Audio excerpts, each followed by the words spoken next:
नवरात्रि के तीसरे दिन माँ चंद्र घंटा का ध्यान, मस्तक पर है अर्ध चंद्र मंद मंद मुस्कान। 10 हाथों में अस्त्र शस्त्र रखी खड़ग संग बाण, घंटे के शब्द से हरती दुष्ट के प्राण। सिंह वाहिनी दुर्गा का चमके स्वर्ण शरीर, करती विपदा शांति हरे भक्त की पीर।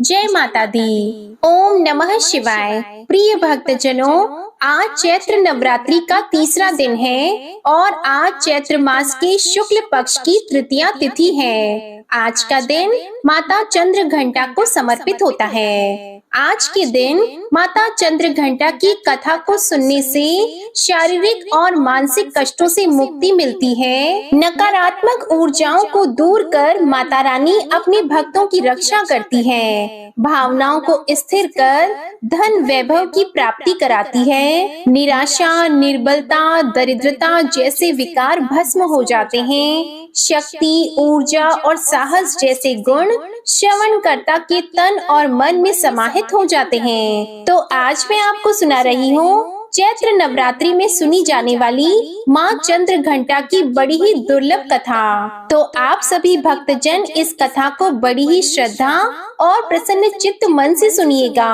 अपनी कठोर तपस्या से भगवान शिव को वापस जीतने के बाद देवी पार्वती राजा हिमवान के महल में लौट आईं। राजा हिमवान और देवी मैनावती अपनी बेटी को तपस्या में सफल हुआ देखकर बहुत ही प्रसन्न हुए। शिव और माता पार्वती के विवाह का दिन आ गया। सभी देवता इस बात से बहुत प्रसन्न थे कि उनके भगवान का विवाह हो रहा है। भगवान शिव के सभी गण उनकी बारात के साथ राजा हिमवान के महल में गए। वह भोलेनाथ है, उनका नाम ही शिव है, जो शुभता को धारण करते हैं। उन्हें बाहरी दिखावे और औपचारिकताओं के पालन की क्या परवाह थी। वह जैसे थे वैसे ही विवाह के लिए आगे बढ़े।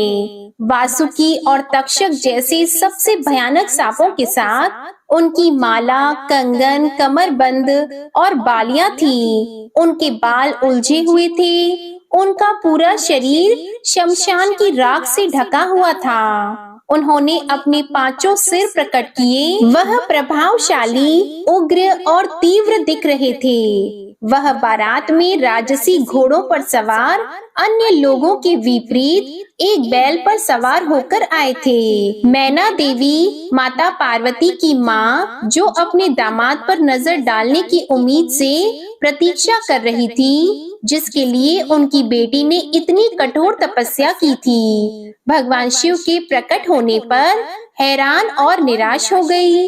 उनका रूप न केवल अरुचिकर था, बल्कि वे अत्यंत अनियंत्रित और विचित्र रूपों से घिरे हुए थे। भूत, प्रेत और पिशाच बम बम भोले के नारों से वातावरण को गुंजायमान कर रहे थे। भूत, पिशाच, साधु और अघोरी बारात में शामिल हुए थे। गण इतने उत्साहित थे कि मर्यादा के लिए कोई जगह ही नहीं थी। उनकी खुशी स्पष्ट थी, लेकिन यह किसी भी तरह से कोई सुंदर या सुखद दृश्य नहीं था। इस तथ्य को पचाने में असमर्थ कि उसकी शाही कोमल बेटी अब अपने पति जैसे आतंकित स्वभाव वाले व्यक्ति के साथ ऐसे प्राणियों के बीच रहेगी, मैना देवी बेहोश हो गईं। देवी पार्वती ने शिव तत्व को गहराई से आत्मसात कर लिया था और जैसा कि हमने उनके ब्रह्मचारिणी स्वरूप में देखा, वह सप्त ऋषियों के लिए शैव सिद्धांत की गुरु भी थी।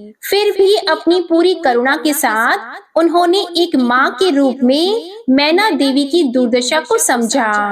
भोलेनाथ को शांत होने और विवाह के लिए एक सुखद रूप प्रस्तुत करने के लिए मनाने के लिए देवी पार्वती ने स्वयं उनके तीव्र रूप से मेल खाने के लिए क्षण भर के लिए उग्र रूप को धारण कर लिया। उनके 10 हाथों में विभिन्न हथियार थे और उनके मुकुट पर एक घंटी के आकार का चंद्रमा था। देवी के इस रूप को चंद्र घंटा के रूप में पूजा जाता है। माँ के इस रूप ने भगवान शिव के रौद्र रूप को शांत किया था और उनके उपद्रवी गणों को वश में किया था। चंद्रघंटा के उग्र और तेजस्वी रूप को मानते हुए माँ ने शिव से सौम्य रूप धारण करने का आग्रह किया, जिस पर वह तुरंत सहमत हो गए। उनके अनुरोध पर शिवजी ने अपना भयानक रूप त्याग दिया और भगवान विष्णु को सबसे आकर्षक दूल्हे के रूप में उनका श्रृंगार करने दिया। भगवान शिव को इस रूप में चंद्रशेखर या सुंदरेश्वर के नाम से जाना जाता है। देवी पार्वती ने शिवजी के प्रति अपना प्रेम दिखाने के लिए, जिनकी जटाओं पर हमेशा आधा चंद्रमा रहता है, अपने माथे पर आधा चंद्रमा सजाया। भव्य विवाह के बाद देवी पार्वती एक शालीन नई दुल्हन के रूप में भगवान शिव के साथ गईं। भगवान शिव अभी भी ध्यान में डूबे हुए थे और देवी पार्वती एक बार फिर हर दिन उनकी गुफा को साफ करती थी और उनकी सभी जरूरतों का प्यार से ख्याल रखती थी। धीरे धीरे देवी पार्वती ने कैलाश में अपना नया घर स्थापित किया। इस बीच तारकासुर बेचैन हो रहा था। अब जब शिव और उनकी शक्ति एकजुट हो गए, उसने नव विवाहितों के जीवन में सौहार्द को बाधित करने के लिए एक दुष्ट चमगादड़ राक्षस जतुकासुर को भेजा। जबकि भगवान शिव घोर तपस्या में लीन थे और माँ पार्वती अपने घर के कामकाज में, जतुकासुर पूरी चमगादड़ सेना के साथ कैलाश पहुंचा। जतुकासुर और उसकी चमगादड़ सेना ने आकाश को केवल अपने पंखों से ढक लिया। उन्होंने माँ पार्वती के नव सजाए घर को उजाड़ना शुरू कर दिया।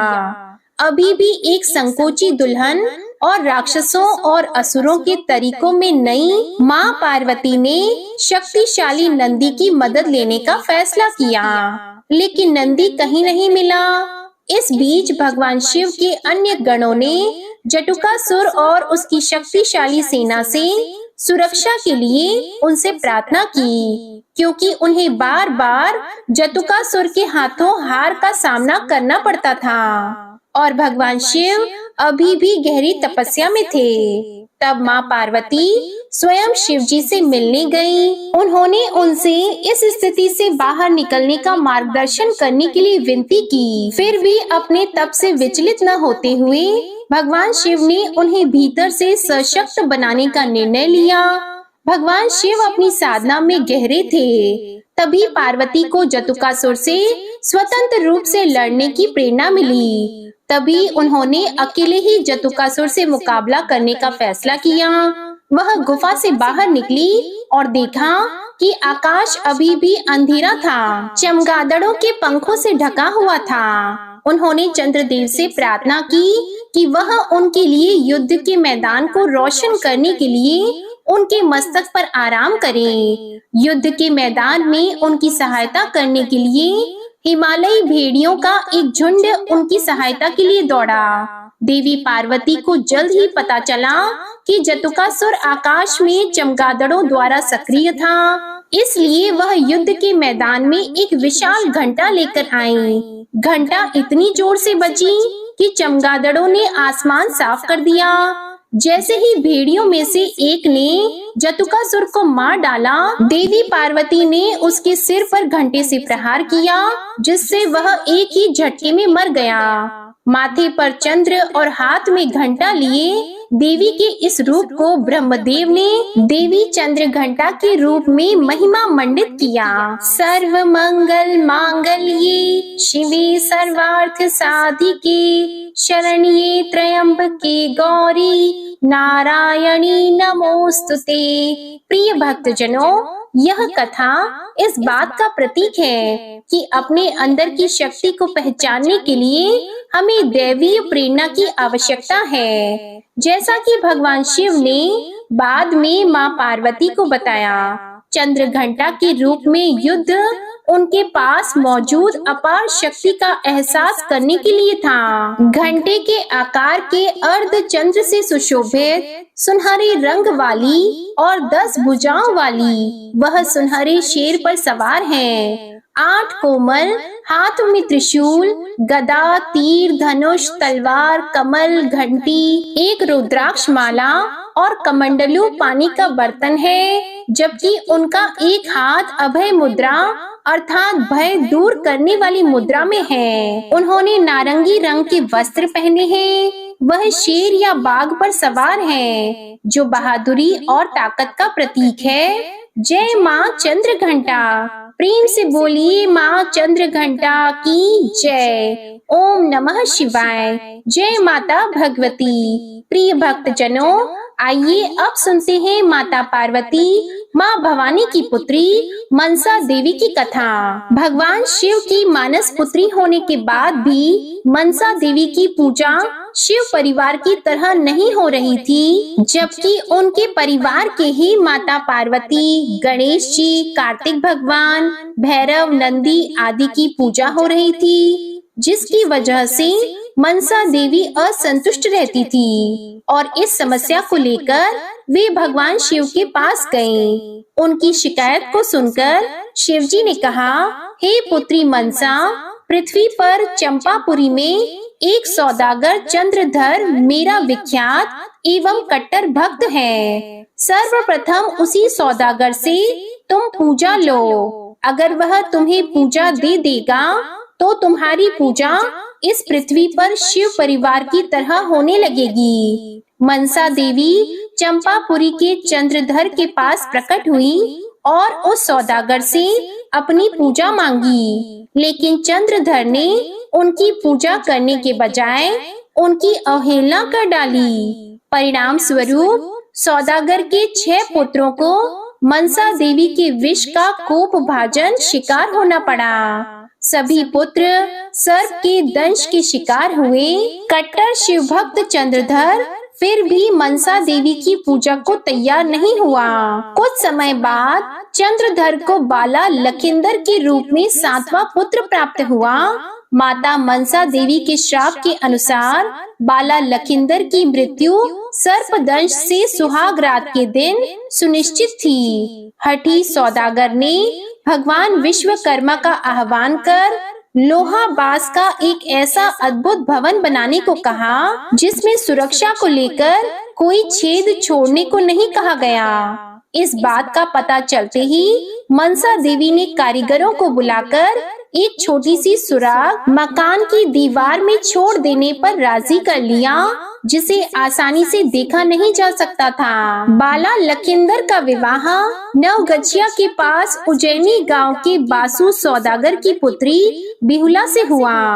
लोहा बांस के दुगेद्य भवन में बाला लखिंदर अपनी नवविवाहिता पत्नी बिहुला के साथ सुहाग रात में शयन कक्ष में था। मध्य रात्रि में सर्पदंश का वो शिकार हो गया। सर्पदंश का शिकार होते ही बाला लखिंदर के उपचार एवं सर्पदंश झाड़ के लिए चंपापुरी के वैद्य एवं ओझा सभी को बुलवाया गया, लेकिन देवी मनसा ने उन्हें रोक दिया।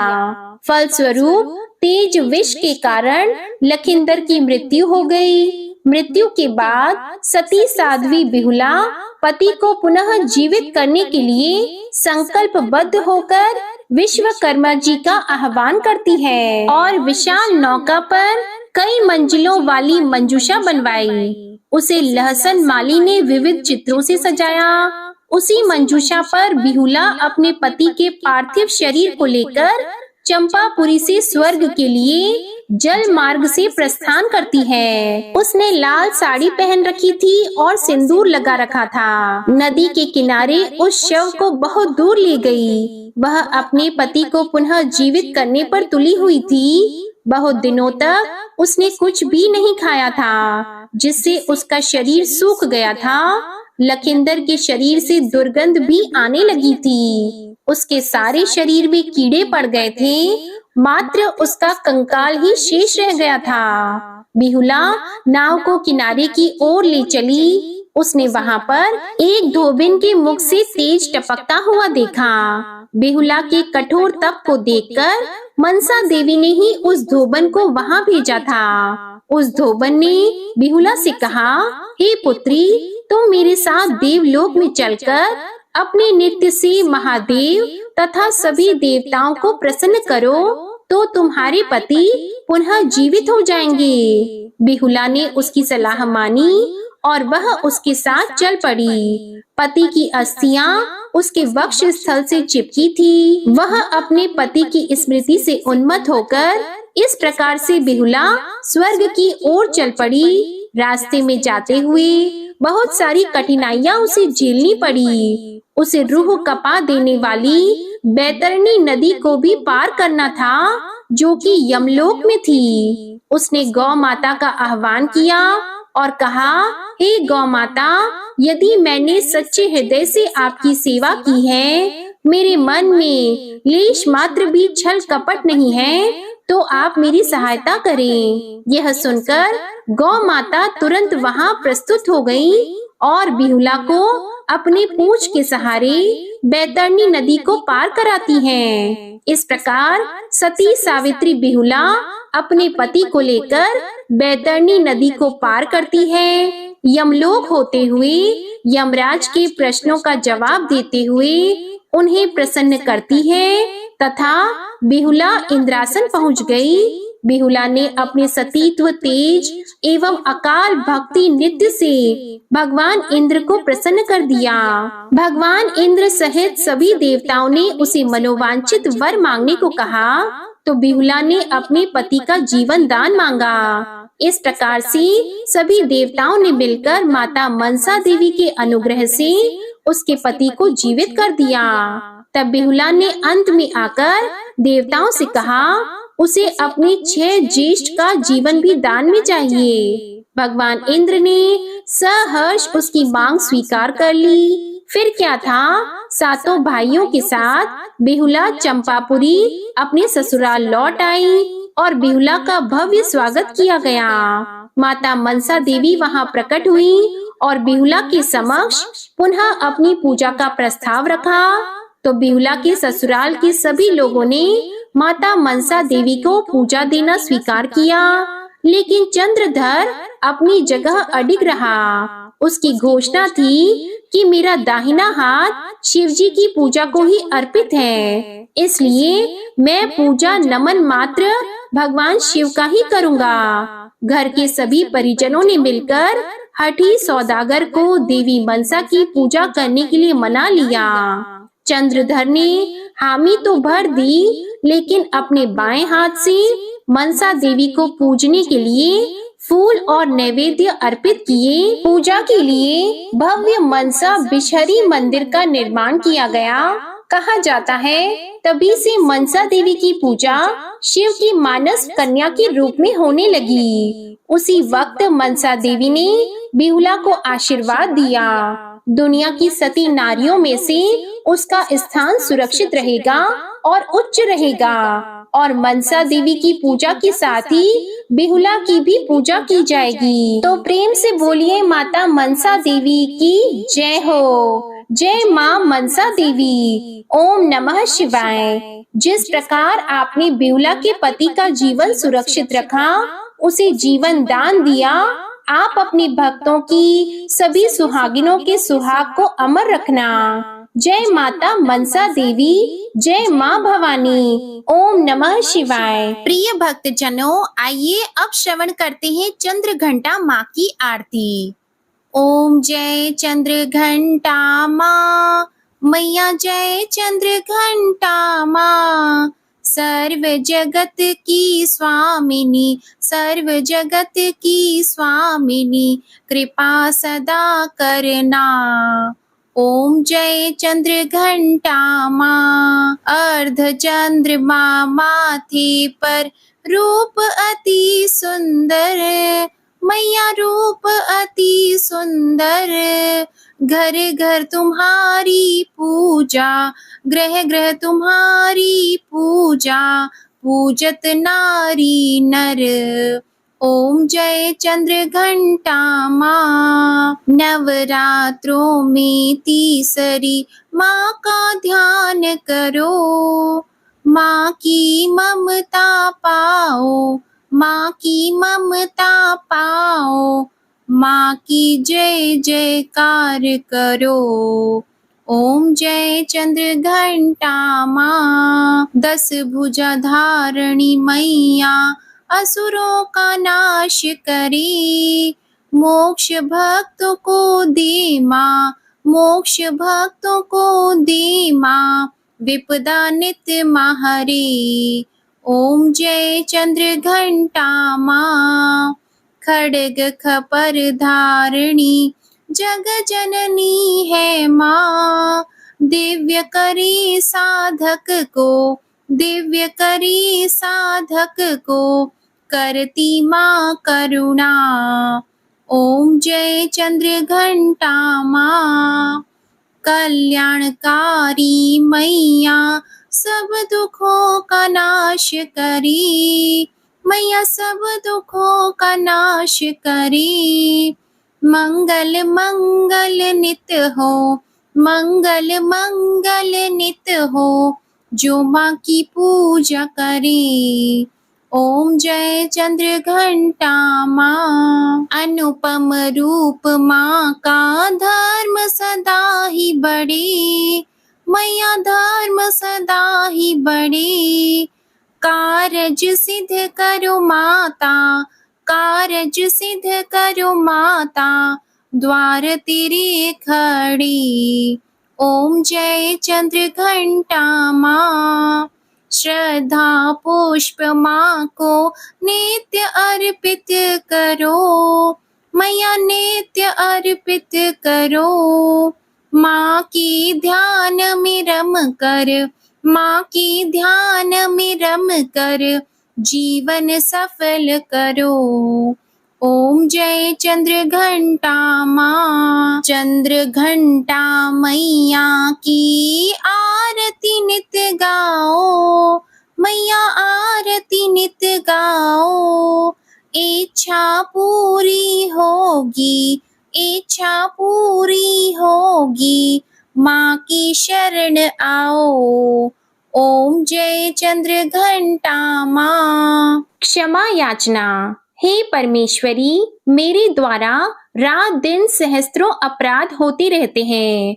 अपनी भक्त समझकर मेरे उन अपराधों को आप कृपा पूर्वक क्षमा करो। हे परमेश्वरी, मैं आह्वान करना नहीं जानती, विसर्जन करना नहीं जानती तथा पूजन करने का ढंग भी नहीं जानती। मुझे क्षमा करो। हे देवी, हे सुरेश्वरी, मैंने जो मंत्रहीन, क्रियाहीन और भक्तिहीन पूजन किया है, वह सब आपकी कृपा से पूर्ण हो। सैकड़ों अपराध करके भी जो आपकी शरण में जय जगदम्बे कहकर पुकारता है, उसे वह गति प्राप्त होती है जो ब्रह्म आदि देवताओं के लिए भी सुलभ नहीं है।